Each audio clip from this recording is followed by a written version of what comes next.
పిఠాపురం ఇప్పుడు ఏపీలో ఎక్కడ చూసినా ఈ నియోజకవర్గం గురించి చర్చ సాగుతోంది.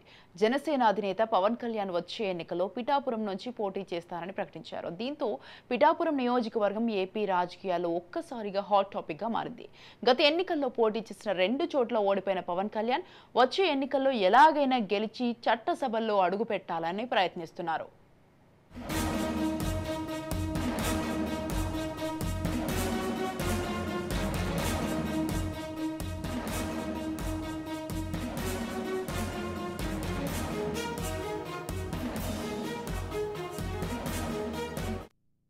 కూటమి తన గెలుపుకు కలిసి వస్తుందని పవన్ కళ్యాణ్ లెక్కలు వేసుకుంటున్నారు. ఇదే సమయంలో అధికార వైసీపీ కూడా మరోసారి పవన్ ను ఓడించి ఆయనకు రాజకీయంగా చెక్ పెట్టాలని భావిస్తోంది. పవన్ ను ఓడించడానికి తమ దగ్గరున్న అన్ని అస్త్రాలను బయటకు తీస్తోంది అధికార పార్టీ. పిఠాపురంలో పవన్ ని ఓడించేందుకు వైసీపీ వ్యూహాలు రచిస్తోంది.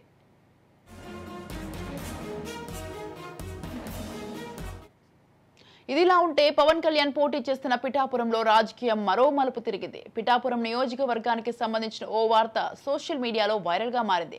పిఠాపురంలో పవన్ కళ్యాణ్ పేరుతో 3 నామినేషన్లు దాఖలైందనే వార్త ఇప్పుడు సంచలనంగా మారింది.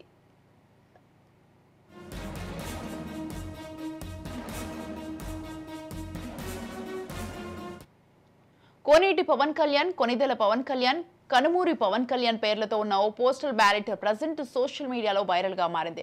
దీనిపై జనసేన కార్యకర్తలు ఆందోళన చెందుతున్నారు. అయితే ఈ వార్తల్లో వాస్తవం లేదని తెలిసింది.